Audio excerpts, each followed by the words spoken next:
اگر آپ زندگی کی کسی مشکل صورتحال میں پھنس گئے ہیں جس سے نکلنے کا کوئی راستہ نہیں ہے تو یہ کہانی آپ کے لیے ہے۔ تین لوگوں کی حیرت انگیز کہانی جنہیں خدا نے خالص اعمال کے ذریعے آزاد کیا۔ عبداللہ بن عمر رضی اللہ عنہما سے اور انہوں نے رسول اللہ صلی اللہ علیہ وسلم سے روایت کی، آپ نے فرمایا تین آدمی پیدل چلے جا رہے تھے کہ انہیں بارش نے آ لیا، انہوں نے پہاڑ میں ایک غار کی پناہ لی تو اچانک ان کے غار کے منہ پر پہاڑ سے ایک چٹان آ گری اور ان کے اوپر آ کر انہیں ڈھانپ دیا۔ انہوں نے ایک دوسرے سے کہا، تم اپنے ان نیک اعمال پر نظر ڈالو جو تم نے صرف اور صرف اللہ کے لیے کیے ہوں اور ان کے وسیلے سے اللہ تعالیٰ سے دعا کرو، شاید وہ اس بندش اور قید سے تمہیں آزاد کر دے۔ اس پر ان میں سے ایک نے کہا، اللہم اے اللہ، میرے انتہائی بوڑھے والدین، بیوی اور چھوٹے چھوٹے بچے ہیں جن کی میں نگہداشت کرتا ہوں۔ جب شام کو میں اپنے جانور چرانے کے بعد انہیں ان کے پاس واپس آتا، ان کا دودھ دھوتا تو آغاز اپنے والدین سے کرتا اور اپنے بچوں سے پہلے انہیں پلاتا تھا۔ ایک دن مویشیوں کے چرنے کے قابل درختوں کی تلاش مجھے بہت دور لے گئی، میں رات سے پہلے گھر نہ پہنچ سکا۔ میں نے انہیں پایا کہ وہ دونوں سو چکے ہیں۔ میں نے جس طرح ہر روز دودھ نکالا کرتا تھا نکالا اور وہ ڈوبا ہوا دودھ لے کر ان کے سرہانے کھڑا ہو گیا۔ مجھے یہ بھی ناپسند تھا کہ ان کو نیند سے جگاؤں اور یہ بھی گوارا نہ تھا کہ ان سے پہلے بچوں کو پلاؤں۔ بچے بھوک کی شدت سے بلکتے ہوئے میرے قدموں میں لوٹ پوٹ ہو رہے تھے۔ میں اسی حال میں کھڑا رہا اور وہ بھی اسی حالت میں رہے یہاں تک کہ صبح طلوع ہو گئی۔ اے اللہ، اگر تو جانتا ہے کہ میں نے یہ صرف تیری رضا کے لیے کیا ہے تو اس غار کے بند منہ میں اتنا سوراخ کر دے کہ ہم آسمان کو دیکھ لیں۔ اللہ نے اس میں ایک سوراخ کر دیا کہ وہ آسمان کو دیکھنے لگے۔ اور دوسرا ساتھی کہنے لگا، اللہم اے اللہ، میری ایک چچا زاد تھی، میں اس سے وہی شدید محبت کرتا تھا جو ایک مرد عورت سے کرتا ہے۔ میں نے اس سے اپنے لیے خود اسی کو مانگا، اس نے اس وقت تک میری بات ماننے سے انکار کر دیا یہاں تک کہ میں اسے سونے کے 100 دینار لا کر دوں۔ میں انہیں حاصل کرنے میں لگ گیا یہاں تک کہ 100 دینار اکٹھے کر لیے۔ پھر جب میں اس کے دونوں قدموں کے درمیان پہنچا تو وہ کہنے لگی، اللہ کے بندے، اللہ سے ڈر اور حق کے نکاح کے بغیر مہر بقارت نہ توڑ۔ تو تیرا نام سن کر میں اس سے الگ ہو کر کھڑا ہو گیا۔ اگر تو جانتا ہے کہ میں نے یہ تجھے راضی کرنے کے لیے کیا تھا تو اس میں اور زیادہ سوراخ کر دے۔ اللہ نے ان کے لیے اور زیادہ سوراخ کر دیا۔ اور تیسرے نے دعا کرتے ہوئے کہا، اللہم اے اللہ، میں نے ایک مزدور کو چاولوں کے ایک فرق یعنی 3 سا تقریباً 7.5 کلو گرام کی اجرت کے عوض کام پر لگایا۔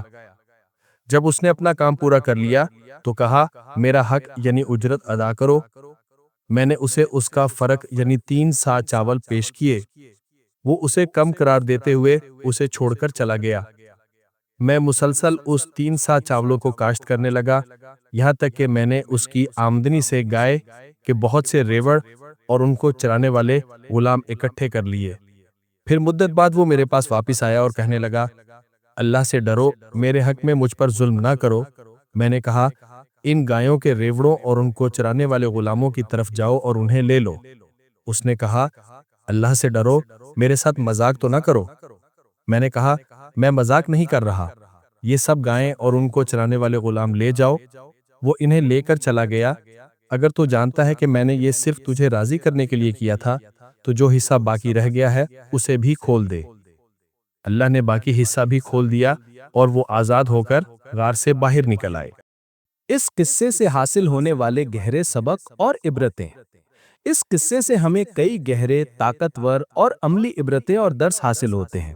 ان میں سب سے اہم یہ ہے، 1. اخلاص ہر عمل کی روح ہے۔ تینوں افراد جو غار میں بند ہو گئے تھے، انہوں نے نجات کے لیے صرف انہی اعمال کو یاد کیا جن میں 100% اخلاص تھا۔ درس یہ ہمیں سکھاتا ہے کہ اللہ صرف وہی عمل قبول کرتا ہے جو اس کی رضا کے لیے ہو، نہ کہ لوگوں کی تعریف یا دکھاوے کے لیے۔ 2. والدین کی خدمت عظیم نیکیوں میں سے ہے۔ پہلے شخص نے اپنے والدین کے احترام کو اتنی اہمیت دی کہ اس نے اپنے بچوں کی بھوک کو بھی برداشت کر لیا تاکہ سوئے ہوئے والدین کو پریشانی نہ ہو۔ درس: یہ والدین کے حقوق، خدمت اور محبت کا سب سے بڑا عملی مظاہرہ ہے۔ 3. گناہ سے پرہیز اللہ کے نزدیک بہت اونچا مقام رکھتا ہے۔ دوسرے شخص نے ایک ایسی گناہ سے اپنے آپ کو روکا جس کا شوق، جذبہ اور مواقع سب موجود تھے، لیکن اس نے اللہ کے خوف کی وجہ سے اسے ترک کر دیا۔ درس: جو شخص تنہائی میں اللہ کے خوف کی وجہ سے حرام کو چھوڑ دیتا ہے، اللہ اسے دنیا اور آخرت میں راستہ دکھاتا ہے۔ 4. امانت، سچائی اور حق کی ادائیگی اللہ کے نزدیک محبوب ہے۔ تیسرے شخص نے مزدور کے حق کو صرف ظاہری مقدار یعنی 3 سا چاول تک محدود نہیں رکھا، بلکہ اس امانت کی ایسی حفاظت کی کہ بعد میں اس سے پیدا ہونے والا تمام مال اور ریوڑ مزدور کو واپس کر دیا۔ درس: امانت داری، انصاف اور لوگوں کے حقوق کی ادائیگی بہت بڑی نیکیوں میں سے ہے۔ 5. سختیوں کے وقت نیک اعمال کی برکت مدد کرتی ہے۔ وہ لوگ ایک ایسی مشکل میں پھنسے ہوئے تھے جو انسانی طاقت سے باہر تھا، لیکن انہوں نے اپنے سابقہ نیک اور خالص اعمال کے وسیلے سے اللہ سے دعا کی اور نجات پا گئے۔ درس: اگر کوئی زندگی میں اخلاص کے ساتھ نیک اعمال کرتا ہے تو وہ اعمال ضرورت کے وقت اللہ کی رحمت کے دروازے کھولتے ہیں۔ 6. دعا نیک اعمال کے وسیلے سے قوی ہوتی ہے۔ اس میں یہ بھی ایک سبق ہے کہ جب کوئی مشکل آتی ہے تو انسان اپنے کسی خالص عمل کا واسطہ دے کر اللہ سے دعا کر سکتا ہے۔ درس: یہ طریقہ توسل بالاعمال الصالحہ یعنی نیک اعمال کے ذریعے وسیلہ پکڑنے کا جواز اور فضیلت ہے۔ 7. اللہ ہر ایک کا ارادہ اور دل خوب جانتا ہے۔ ان لوگوں کو کسی بھی انسان نے نہیں دیکھا تھا کہ وہ کیا کر رہے ہیں، لیکن اللہ کو صرف ان کا نیت معلوم تھی، اور اسی نیت کی وجہ سے انہیں نجات ملی۔ درس: عمل کی قبولیت دل کے اخلاص پر منحصر ہے، نہ کہ صرف ظاہری شکل پر۔